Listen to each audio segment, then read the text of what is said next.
السلام عليكم ورحمة الله تعالى وبركاته. بسم الله الرحمن الرحيم. الحمد لله رب العالمين، والصلاة والسلام على سيد المرسلين وعلى آله وأصحابه أجمعين.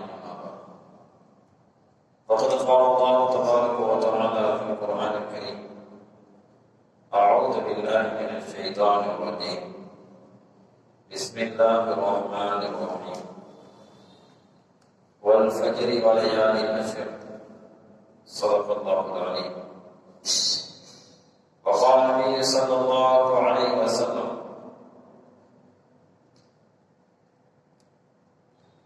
إذا قضى أحدكم الصلاة في مسجده فليجعل لبيته نصيبا من صلاته، فإن الله جعل في بيته من صلاته خيرا، أو كما قال عليه الصلاة والسلام. سبحانك لا علم لنا إلا ما علمتنا إنك أنت العليم الحكيم. اللهم انفعني بما علمتني وعلمني ما ينفعني ربي زدني علما. ربنا رب ارحمهما كما ربياني صغيرا. ربي ادخلني مدخل صدق واخرجني مخرج صدق واجعلني من لدنك سلطانا نصيرا. اللهم صل على سيدنا محمد وعلى ال سيدنا محمد وبارك وسلم عليه يا اول الاولين ويا اخر الاخرين يا ذا القوة المتين ويا راحم المساكين ويا ارحم الراحمين. اللهم ارحمنا برحمتك يا ارحم الراحمين. எல்லா புகழும் அல்லாஹ் ஜல்ல ஷானஹு தஆலாவுக்கே உரித்தாகட்டும். எனது உயிரிலும் மேலான ஹஜ்ரத் ரசூலுல்லாஹி ஸல்லல்லாஹு அலைஹி வஸல்லம் அன்னவர்களின் மீது அன்னவர்கள் அடிச்சவற்றை சற்றும் அடிபரதாமல் பின்பற்றிய உத்தம சத்திய சஹாபாக்கள், தாபீன்கள், தபா தாபீன்கள், நாதாக்கள், சுகதாக்கள், நல்லோர்கள், உலக முஸ்லிம்கள், குறிப்பாக நம் அனைவரின் மீதும் அல்லாஹ்வின் அன்பும் அருளும் என்றென்றும் நிலவட்டுமாக. ஆமீன். கணிதத்துக்குரிய அல்லாஹ்வின் நல்லடியார்களே, திருக்குர்ஆனில் அல்லாஹ் ஜல்ல ஷானஹு தஆலா துல்ஹஜ் மாதத்தின் முதல் 10 நாட்கள் குறித்து சத்தியம் செய்கிற பொழுது ஃபஜ்ர் நேரத்தை பிரதானமாக கூறுகின்றார்.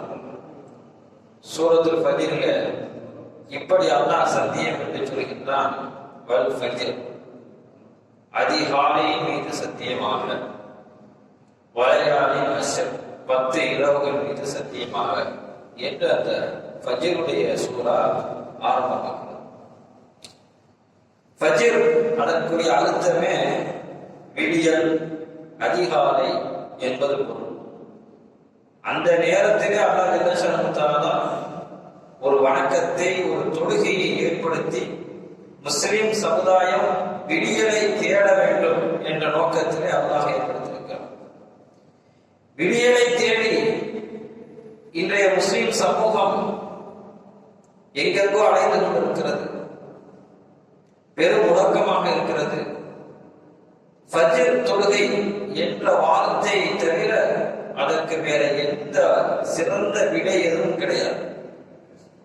இன்றைய ஜும்மாவிலே ஃபஜ்ர் எல்லாவற்றிற்கும் விடியல் என்ற தலைப்பின் கீழ் நாம் பார்க்க இருக்கிறோம். தொழுகை என்று வரும்பொழுது இஸ்லாத்தின் மிக பிரதானமான அடையாளம், ஒருவன் இஸ்லாத்தை ஏற்றதற்கு பிறகு அடுத்த கடமையாக இருக்கக்கூடிய மிக முக்கியமான ஒரு கடமை தொழுகை. தொழுகைதான் இஸ்லாத்தின் அடையாள சின்னமாகவும் ஒரு முஸ்லிமனுடைய அடையாளமாகவும் இருந்து கொண்டிருக்கிறது. ரசூலுல்லாஹி ஸல்லல்லாஹு அலைஹி வஸல்லம் அவர்கள் நிறைய ஹதீஸிலே தொழுகையின் சிறப்புகளை பற்றி சொல்லியிருக்கிறார். அல்லாஹ் ஜல்ல ஷானஹு தஆலா வசனத்திலே சொல்வான்: வஅகிமிஸ் ஸலாத், தொழுகையை நிலைநாட்டுங்கள். இந்த வாசகம், இந்த வார்த்தை மட்டும் குர்ஆனிலே ஏராளமான இடங்களிலே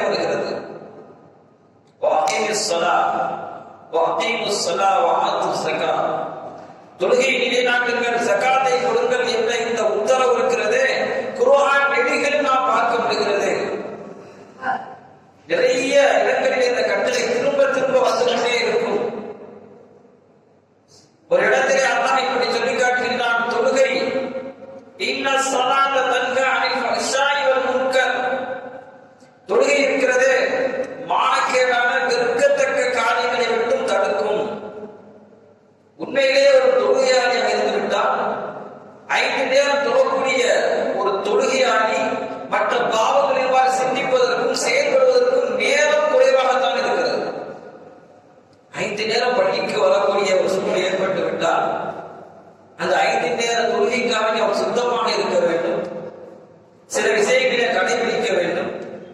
இதையெல்லாம் அவன் கடைபிடிக்கும் பொழுது அவனுடைய பாவங்கள், அதை பற்றி எண்ணங்கள் கூட அவனுக்கு குறைவாகத்தான் இருக்கும். அதனால்தான் குர்ஆன் சொல்கிறது, தொழுகை என்பது மானக்கேடான வெறுக்கத்தக்க காரியங்களை தடுக்கிறது. தொழுகைதான் வாழ்க்கையின் வழக்கத்திற்கு காரணம். ரசூலுல்லாஹி ஸல்லல்லாஹு அலைஹி வஸல்லம் அவர்கள் ஹதீஸ்ல சொல்லித் தருகிறார்கள், இதா கதா அஹதுகுமுஸ் ஸலாத ஃபீ மஸ்ஜிதிஹி, யார் தன்னுடைய பள்ளிவாசலிலே தொழுகையை முடித்து விட்டார்களோ, உங்களில் ஒருவரை முடித்து விட்டால் ஃபல்யஜ்அல் லிபைத்திஹி நஸீபா மின் ஸலாத்திஹி, வீட்டிலே கொஞ்சம் தொழுவதற்காக ஒரு பகுதியை அவர் ஆக்கிக் கொள்ளட்டும். ஃபஇன்னல்லாஹ ஜாயிலுன் ஃபீ பைத்திஹி மின் ஸலாத்திஹி கைரன், யார் தன்னுடைய வீடுகளிலே தொழக்கூடிய அந்த தொழுகையை தொழுகிறார்களோ அப்படிப்பட்ட அந்த தொழுகை அவருக்கு சிறந்ததாக நன்மை தரத்தக்கதாக அல்லாஹ் ஆக்குகிறான் என்று ரசூலுல்லாஹி ஸல்லல்லாஹு அலைஹி வஸல்லம் அவர்கள் சொல்வார்கள்.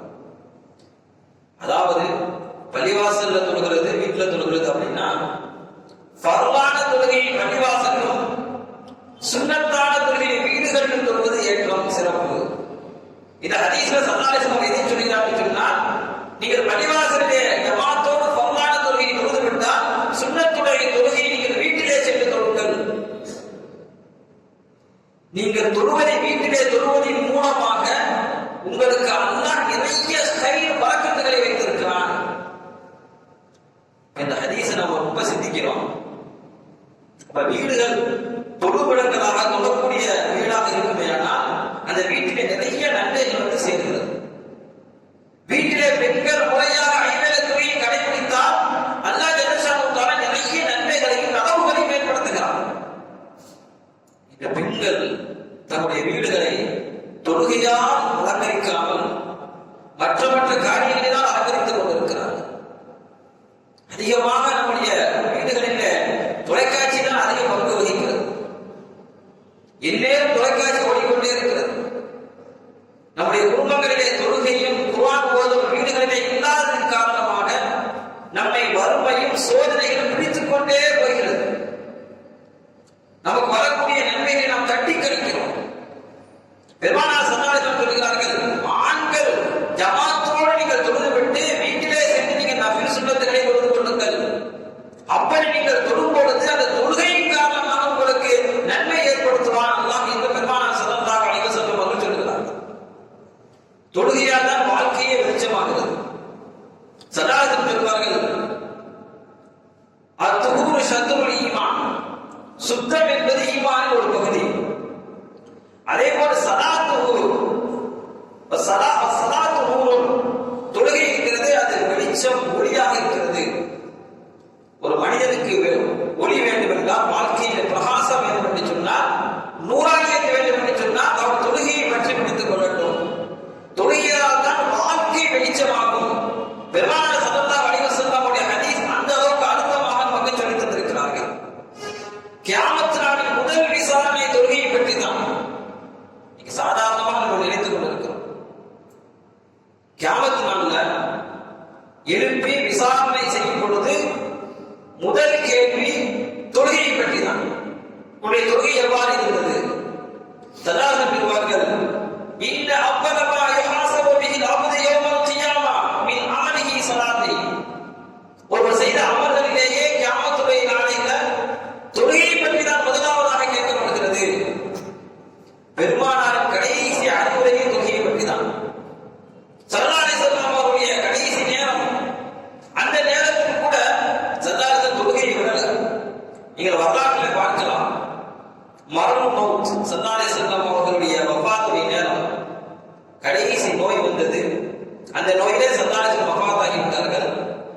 கடைசி நேரம் தலை சுற்றுகிறது, கடுமையான காய்ச்சல் அடிக்கிறது, எழுந்து நிமிர்ந்து பார்க்க முடியாத சூழ்நிலை கூட பெருமானார் ஸல்லல்லாஹு அலைஹி வஸல்லம் அவர்கள் தொழுகைக்காக வேண்டி ஆயத்தமானார்கள்.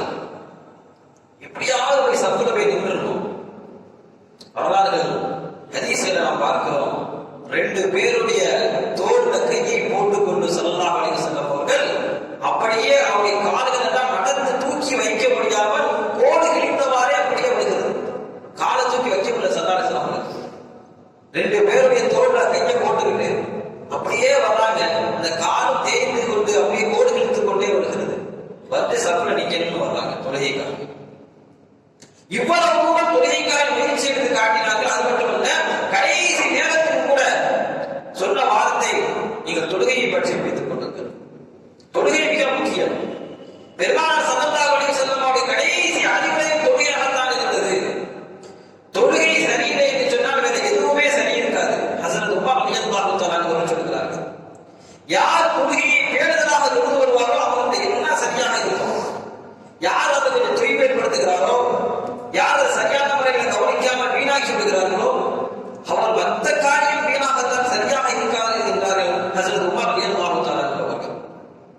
தொழுகை அது சரியாக இருந்தால் நம்முடைய வாழ்க்கை, நம்முடைய தொழில்துறைகள், நம்முடைய அன்றாட அமல்கள், நாம் செய்யக்கூடிய அத்தனை காரியங்களும் சரியாக இருக்கும். தொழுகைதான் பூமியினுடைய தேசத்திற்குரிய அமல். பெருமானார் ஸல்லல்லாஹு அலைஹி வஸல்லம் இப்படி சொல்லி இருக்கிறார்கள்,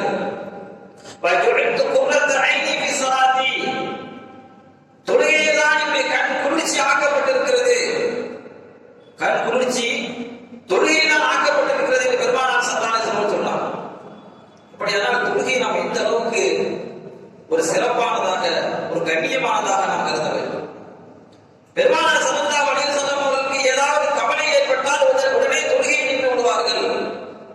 ஏதாவது சிரமம், ஏதாவது கஷ்டம் ஏற்பட்டால் முதல்ல போய் தொழுகையை நின்றுவாங்க.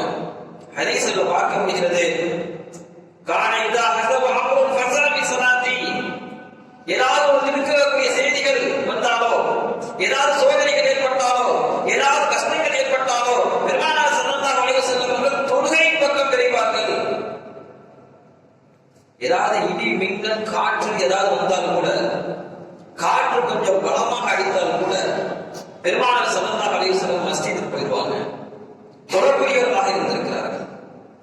இமாம் புகாரி ரஹ்மத்துல்லாஹி அலைஹி அவருடைய உஸ்தாத் சாபித் ரஹ்மத்துல்லாஹி அலைஹி அவர்கள் வஃபாத் ஆகிவிட்டார்கள். சில காலங்களுக்கு பிறகு சாபித் ரஹ்மத்துல்லாஹி அலைஹி அவருடைய கபருக்கு பக்கத்திலே ஒரு கபர் தோண்டப்படுகிறது. கபர் தோண்டுகிறார் ஒருத்தர். தோண்டும் பொழுது சாபித் ரஹ்மத்துல்லாஹி அலைஹி அவருடைய கபர் அப்படியே சரிந்து விடுகிறது. அந்த கபர் வெட்டக்கூடிய நபர் அந்த சாபித் ரஹ்மத்துல்லாஹி அலைஹி அவருடைய கபரை பார்க்கிறார்.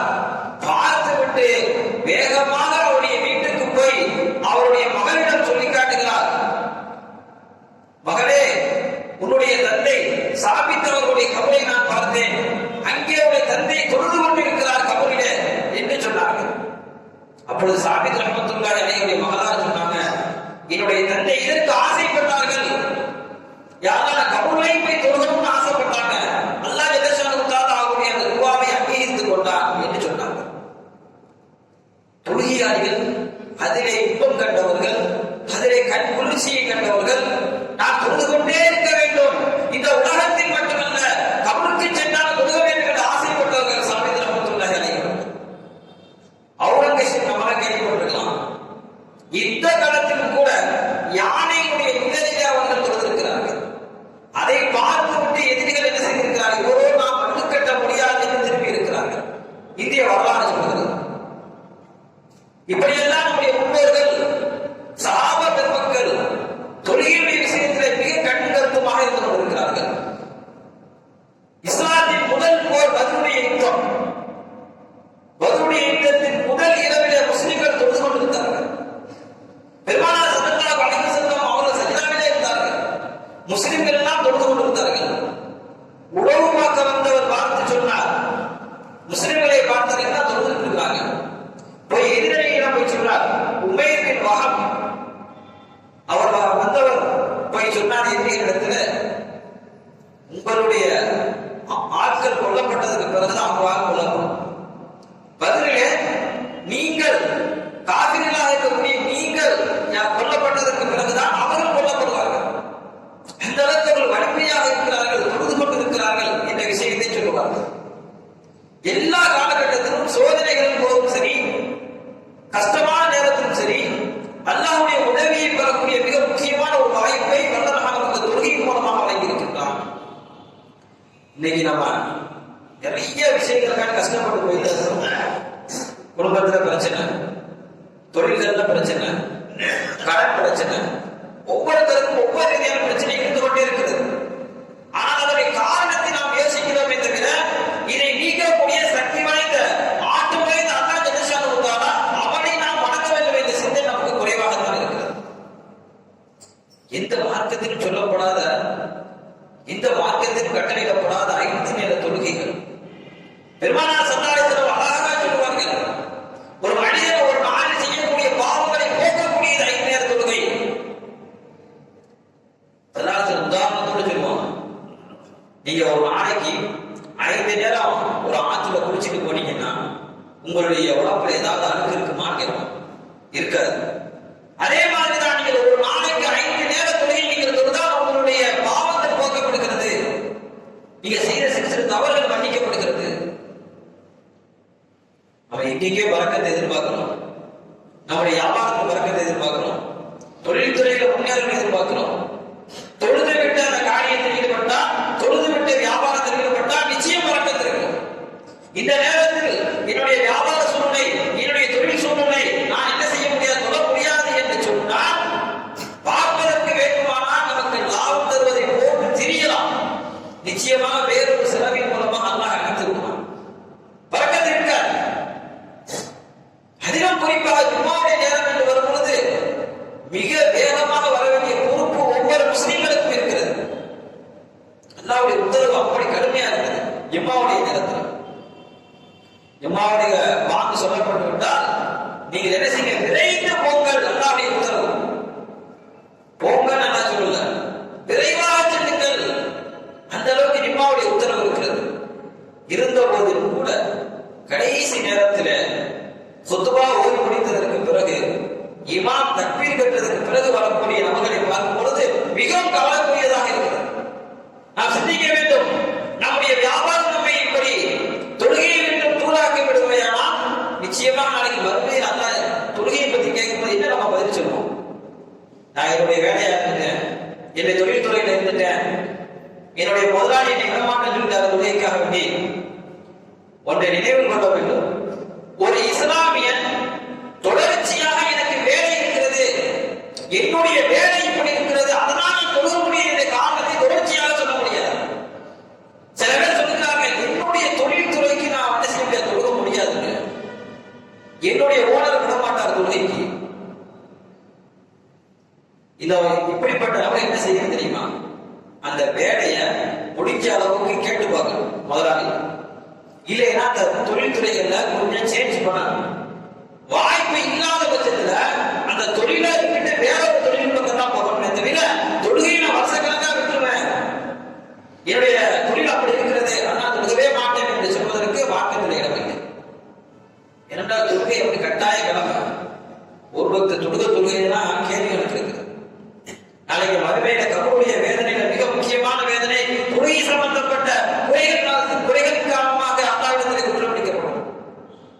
ஒரு நேர தொழுகை தொழுகிற அப்படின்னா ஹதீஸ்ல பார்க்கிறோம், பெரிய பாம்புகள் சாட்டப்படும் கபருல. அந்த பாம்பு என்ன செய்யுமா, கொத்தி கொண்டே இருக்கணும்.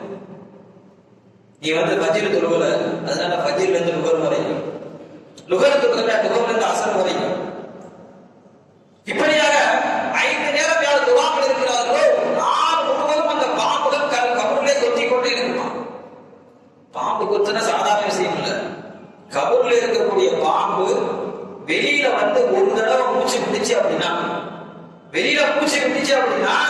அந்த இடத்துல இந்த உலகத்துல பின்னோட்டே உடைக்கணும். அந்த அளவுக்கு கடுமையான விஷம் கக்கக்கூடிய நோவினை தரக்கூடிய பாம்பை அல்லாஹ் படைத்து வைத்திருக்கிறான். அவன் எதுக்காக ஒரு சூழ்நிலைக்கு மாற்றிதான் அமைக்க வேண்டும். தொழில்துறைகளாக இருந்தாலும் சரி, வியாபாரங்களாக இருந்தாலும் சரி, வியாபாரத்தில் கிடைக்கும் லாபத்தை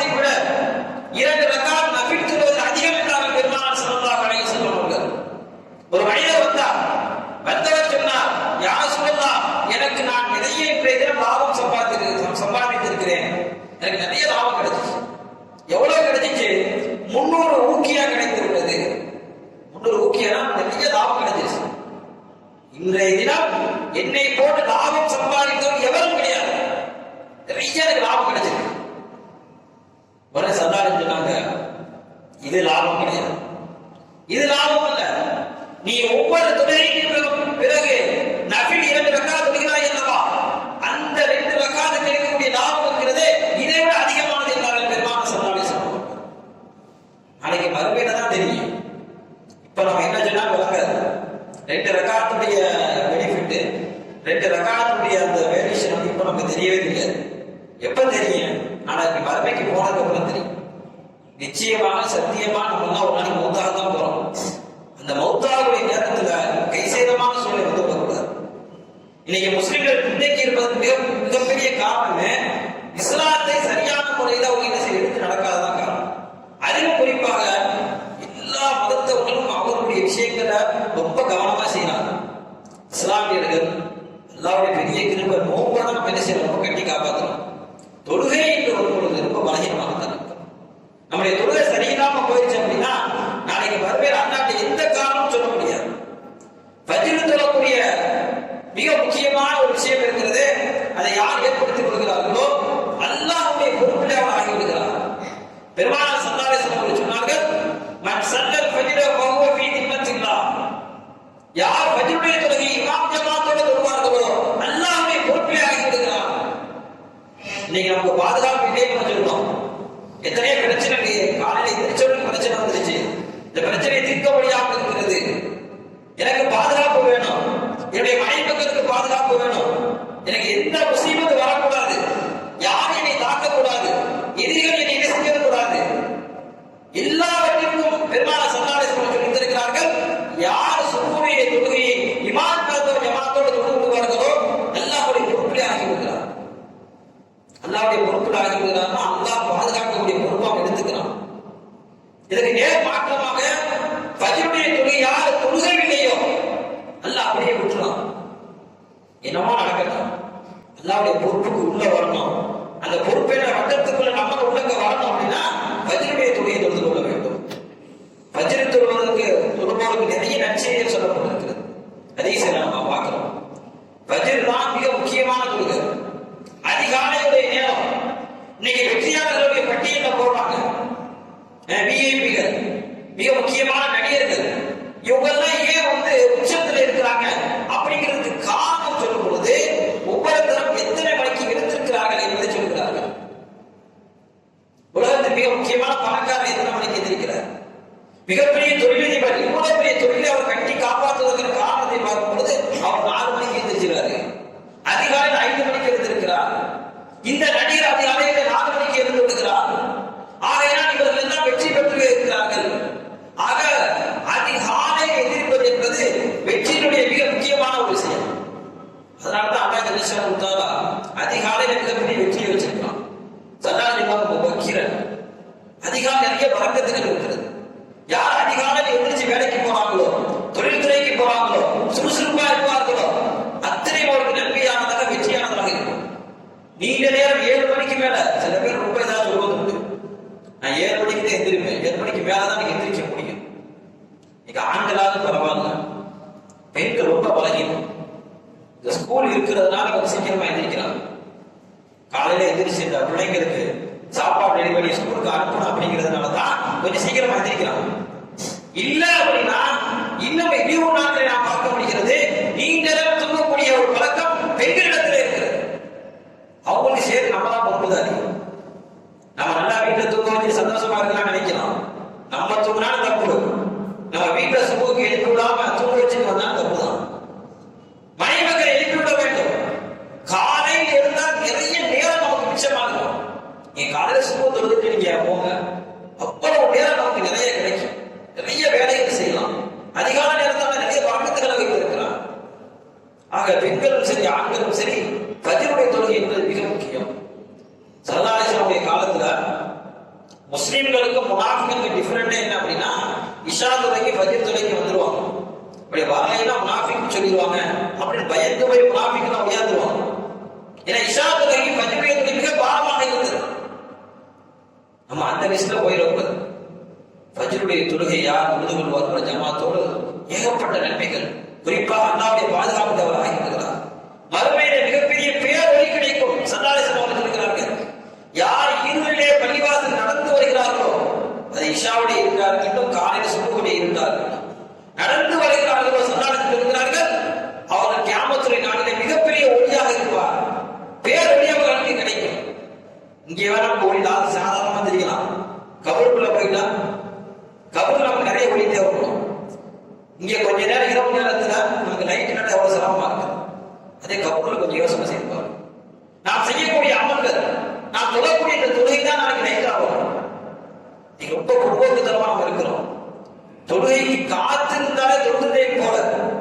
ஒரு மனிதர் பள்ளிவாசலுக்கு வந்து தொழுகைக்காக எதிர்பார்த்து உட்கார்ந்து இருக்கிறார். இந்த ஜமாத் ஆரம்பிக்கிறார், சீக்கிரமா பள்ளிவாசலுக்கு வந்து தொழுகைக்காக காத்திருக்கிறார். பெருமானார் சொன்னார் ஒரு காணிக்ஸ், அவர் தொழுகையை போன்று என்று சொல்கிறார்கள். சல்லாஹ் இப்படியாக ஒவ்வொரு விஷயங்களுக்கும் மார்க்கம் நமக்கு நிறைய நன்மைகளை அளித்திருக்கிறது. மலக்குமார்கள் ஃபஜ்ருடைய நேரத்தில் மலக்குமார்கள் ஒன்று கூடுகிறார்கள். எப்பேற்பட்ட மலக்குமார்கள்? தஜிதமே மலாயிகத்து நைவ மலாயிகத்து நஹாஃபி ஸலாத்தில் ஃபஜ்ரி. ஃபஜ்ருடைய தொழுகையில் தான் இரவு நேர மலக்குமார்களும் பகல் நேர மலக்குமார்களும் ஒன்று சேர்க்கிறார்கள். இப்ப ஃபஜ்ருடைய தொழுகை முக்கியம் ஸல்லல்லாஹு அலைஹி சொல்றாங்க. ஃபஜ்ருடைய நேரத்தில் ரெண்டு சைடுல உள்ள பகல் நேரத்தில் உள்ளவங்க இரவு நேரத்தில் உள்ள மலக்குமார்கள் ஒன்று சேர்க்கிறார்கள். அவருடைய துஆக்கு நமக்கு கிடைக்கிறது. இன்னொரு ஹதீஸ்ல ஸல்லல்லாஹு அலைஹி சொல்றாங்க, மலக்குமார்கள் யார் சுபுக தொழுதுட்டு கொஞ்ச நேரம் அப்படியே உட்கார்ந்து இருக்கிறாங்களோ, சுபுடைய தொழுகையை தொழுது விட்டு அந்த இடத்தை விட்டு நகராமல் அப்படியே யார் உட்கார்ந்து இருக்கிறாங்களோ, மலக்குமார்கள் இப்படி துஆ செய்கிறார்கள், அல்லாஹ் மக்ஃபிர் லஹு, யா அல்லாஹ் இவருடைய பாவத்தை மன்னிப்பாயாக, அல்லாஹ் மர்ஹமு, யா அல்லாஹ் இவருக்கு இரக்கம் காட்டுவாயாக. பொதுவாக இந்த இடத்துல நம்ம இன்னொரு விஷயத்தை வழங்கணும். தொழுது முடிச்சதுக்கு பிறகு உடனே எந்திரிச்சு போறது சிறந்த விஷயம் கிடையாது. தொழுக முடிச்சோட வேகமா எந்திரிச்சு போறதுக்கு சிறப்பு கிடையாது. தொழுத இடத்திலேயே கொஞ்ச நேரம் உட்கார்ந்து இருக்கிறதா சிறந்த விஷயம். சில நேரங்களில் சஃப்கள் நெருக்கடி இருக்கலாம், அந்த நேரத்துல கொஞ்சம் பின்னாடி உட்காரலாம், தவறு கிடையாது. ஆனா தொழுத இடத்திலே நம்ம எவ்வளவு நேரம் உட்கார்ந்து இருக்கிறோமோ அவ்வளவு நேரம் நன்மையாக எழுதப்படுகிறது. ஹதீஸ்ல வந்திருக்கு, வேகமா நம்ம எந்திரிச்சு போவதோ அல்லது பக்கத்தில் இருக்கிற இடைஞ்சலாக தள்ளி விட்டுட்டு போறதோ மேற்கொண்ட நன்மைக்கு பகமா தீமையாக தான் முடியும். கவனத்தில் கொள்ளணும். ஏன்னா நம்ம தொழுது முடிச்சவடைய சில பேர் என்ன செய்வாங்க, வெளியில எந்திரிச்சு போயிடலாம். பல பழக்கங்கள் இருக்கிறது, நன்மையை நம்ம என்ன செய்யலாம், வேணாம் சொல்லிட்டு போறது மாதிரியா சதா சொல்லுவாங்க. அதே இடத்துல உட்கார்ந்து இருந்தா அப்படின்னா மலக்குமார்கள் நமக்கு துஆ செய்கிறாங்க. அதனால சுபுடைய நேரத்தில் நம்ம என்ன செய்யலாம், தாலிம்லாம் படிக்கிறோம், பயான்லாம் சொல்லலாம், ஹதீஸ்கள் படிக்கணும். ஸல்லல்லாஹு அலைஹி வஸல்லம் மிகப்பெரிய சுன்னத்தே அதான். சுபுவுக்கு பிறகு சஹாபாக்கள் என்ன செய்வாங்க, நல்ல விஷயங்களை சொல்லி கொடுப்பாங்க. அதே அடிப்படையில் சுபுவுக்கு பிறகு ஹதீஸ்கள் படிக்கப்படுகிறது. இதையெல்லாம் கொஞ்ச நேரம் அமல் யார் உட்கார்ந்து கேட்டு எழுந்துச்சு பார்த்தாலும் மிகப்பெரிய நன்மை இருக்கிறது. தொழுகை உள்ளச்சத்தோடு தொழ வேண்டும். நம்முடைய தொழுகையில அல்லாஹ் ஜல்லஷானு தஆலா அவருடைய இரக்கத்தின் பொருளாக ஏற்றுக்கொள்ளணும். ஏன்னா தொழுகை தக்பீர் கட்டிட்டோம்னா நம்முடைய உலக சிந்தனைகள் அதிகம், ஏகப்பட்ட சிந்தனைகள் வந்துகிட்டே இருக்கும். அதனாலதான் பழைய துணியை கூட என்ன தூக்கி எரிஞ்சிருவாங்க. ரொம்ப கவனமாக இருக்கும். தொழக்கூடிய நேரத்தில் அல்லாஹ் பற்றிய சிந்தனை அதிகமா இருக்கும். அதனாலதான் என்ன செய்வாங்க, சூஃபியாக்கள்னா மனதோடு போராடுவாங்க, எப்படியாவது அல்லாஹ்வுடைய நிலைமை கொண்டு வந்துடணும் அப்படி. ஆனா நம்ம தக்பீர் கட்டினோம்னா இமாம் என்ன சூறா ஓதுனாங்க, எத்தனை அது போயிட்டு இருக்கிறது அப்படிங்கிற தெரியாத அளவுக்கு தான் நம்முடைய தொழுகை இருக்கிறது. வேடிக்கையாக கதை சொல்லுவாங்க, நீங்க கேள்விப்பட்டிருக்கலாம். ஒரு ஊர்ல இமாம் ஜமாத் நடக்குது, இஷாவுடைய தொழுகையில 4 ரக்காத்து இமாம் என்ன செஞ்சிட்டார், 3 ரக்காத்துல சலாம் கொடுத்துட்டார். 3 ரக்காத்துல சலாம் கொடுத்துட்டார். பின்னாடி நிறைய பேர் நிக்கிறாங்க, யாருமே என்ன செய்யல, எதுவும் சொல்லல. சலாம் எல்லாரும் பின்னாடி கொடுத்துட்டாங்க. ஒரே ஒருத்தர் வந்து எந்திரிச்சு சொன்னார், இமாம் வந்து 3 ரக்காத்து சலாம் கொடுத்துட்டாரு, இன்னும் 1 ரக்காத்து இருக்கு. இப்ப எல்லாரும் 4 ரக்காத்து தொழு வச்சுட்டாங்க அப்படின்னு நினைச்சுக்கிட்டு இருக்காங்க. எல்லாரும் சொல்றாங்க, இல்ல 4 ரக்காத்து தொழுதான், இமாம் 4 ரக்காத்து தொழு வச்சாங்க. இல்ல மறுபடியும் அவர் சொல்றாரு, இல்ல 3 ரக்காத்து தொழு வச்சாங்க, 1 ரக்காத்து தொழுவோம். ஏன் நான் சொல்றேன், எனக்கு வந்து 4 கடை இருக்கு, 4 கடை. நான் ஒவ்வொரு ரக்காத்துல இஷாக்கு வரும் பொழுது ஒவ்வொரு ரக்காத்தையும் ஒரு கடையுடைய கணக்கை பார்த்து முடிச்சிருப்பேன். இப்ப 3 கடையுடைய கணக்கு தான் பார்த்து முடிச்சிருக்கேன், 4வது கடையுடைய கணக்கு பாக்கி இருக்கு. அதனால நான் சத்தியம் பண்ணி சொல்றேன், இமாம் என்ன செய்ய கிடையாது, 4 ரக்காத் தொழ வைக்கல அப்படின்னு சொன்னாங்க. நிலைமை நான் பார்க்கிறேன். நம்முடைய சிந்தனைகள் உங்களுக்கு எனக்கு சேர்த்து தான் சொல்றேன். நான் சொல்லக்கூடிய செய்தி, நான் பண்ணக்கூடிய பயான் எல்லாம் எனக்கு சேர்த்துதான். சொல்ற இடத்துல இருக்கிறதா சொல்ல வேண்டிய கடமை எனக்கு இருக்கு. அப்ப நம்ம தொடர்புடைய தொகை எப்படி இருக்குன்னு சொன்னா, இல்லாத உலகத்துல எல்லா சிந்தனையும் அப்பதான் நிறைய வருது. அதே உஸ்தாத் சொல்லுவாங்க, ஏதாவது காணா போய் தேடிக்கிறதா போய் தொழுகுப்பான்னு சொல்லுவாங்க. போய் தொழுகுப்பா யாவும் வந்து அந்த அளவுக்கு பயங்கரமான முறையில் நாம் தொழுது இருக்கிறோம். அந்த தொழில் அல்லாஹ் மன்னித்து நிச்சயமாக ஏற்றுக்கொள்வான், சவால் நமக்கு தருவான், ஆதரவு வருவான். அதே நேரத்துல அந்த கடமையான தொழுகையை நாம் தொழுகாமல் இருக்கிறோமே, எனக்கே நாம் சிந்திச்சு பார்த்திருக்கோமா? நம்ம வந்து இஸ்லாமியரா இருக்கிறோம், முஸ்லீமா இருக்கிறோம், அல்லாஹ் நமக்கு 5 பேர் கடமையை சொல்லியிருக்கான். எல்லா வேலையும் பார்க்கிறோம், சாப்பிடுறதுக்கு ரெஸ்ட் எடுத்துக்கிறோம், தூங்குறதுக்கு நேரம் எடுத்துக்கிறோம், எல்லாத்துக்கும் நேரம் எடுத்துக்கிறோம், வருஷம் சுற்றுலா போயிருக்கோம், எல்லாமே செய்யறோம். ஆனா 5 பேரை தொழுகை நம்ம சரியா தொழுக முடியலையே அப்படிங்கிற கவலை நமக்கு யாருக்காவது இருக்குதான்? நாளைக்கு அல்லாஹ் கேட்டா நம்ம என்ன சொல்லுவோம்? ஃபஜ்ர் தொழுவாம தூங்குறதுக்கான காரணத்தை நம்ம என்ன சொல்ல முடியும்? நம்முடைய வீடுகளில் பெண்கள் ஃபஜ்ர் தொழும் போது நம்ம எழுப்பிவிடாம வந்ததுக்கான காரணத்தை கேட்ட நம்ம என்ன சொல்ல முடியும்? நாளைக்கு நம்முடைய பொறுப்பில் இருப்பவர்கள் தான் பெருமாள் சொன்னார்கள், இரவு நேரத்தில் நின்று வணங்க முடியவில்லையா? நீங்கள் ஃபஜ்ருடைய தொழுகை இமாம் ஜமாத்தோடு தொழுங்க, நின்று வணங்க முடியும். அந்த நன்மை உங்களுக்கு கிடைக்கும். இப்படியெல்லாம் சிறப்பு வாய்ந்த தொழுகை தான் நமக்கு வழங்கப்பட்டிருக்கிறது. மேராஜ்ல ஸல்லல்லாஹு அலைஹி வஸல்லம் என்ன செஞ்சாங்க? ஒவ்வொரு பரிசு அல்லாஹ்வுடைய பரிசா வாங்கி கொடுத்தாங்க. இதை நாம் புறக்கணித்துக் கொண்டிருக்கிறோம். அல்லாஹ் மன்னிக்கணும். நேரங்கள் போய் கொண்டே இருக்கும், கடைசியில மௌத்து வந்துடும். அந்த நேரம் நம்ம யோசனை பண்ணி என்ன பிரயோஜனம் இல்லை. அப்ப என்னால தொழுகை என்பது ஒரு முஸ்லீம் ஈமானையும் தொழுகை பிடிக்கவே முடியாது. முஸ்லீம் நம்ம சொன்னோம் அப்படின்னா நம்ம தொழுகையாளியாக இருக்கு. அதிலும் குறிப்பாக ஜும்மாவுடைய கொஞ்சம் சீக்கிரமாவாங்க. ஜும்மாவுக்கு கடைசி நேரம் ஜும்மாவுக்கு பார்க்க சொல்றதுக்கு யாவான செய்யறதே ஹராம். அதிலிருந்து வரக்கூடிய வருமானம் ஹராம். அதை தாண்டி நம்ம ஜும்மாவுக்கு என்ன செஞ்ச இன்னும் லேட்டா வந்துகிட்டே இருந்தோம்னா மிகப்பெரிய நம்ம பின்னடையை செஞ்சுக்கலாம். அல்லாஹ் ஜல்லஷானு தஆலா நம்ம எல்லா விதமான பாவங்களை மன்னித்து நம்ம அனைவரையுமே தொழுகையாளிகளாக ஆக்குவதற்கு முதல்ல தௌஃபீக் செய்வானாக. ஆமீன். வாஹிரு தவானா அல்ஹம்துலில்லாஹி ரப்பில் ஆலமீன். அஸ்ஸலாமு அலைக்கும் வரஹ்மத்துல்லாஹி தஆலா வபரகாத்துஹு.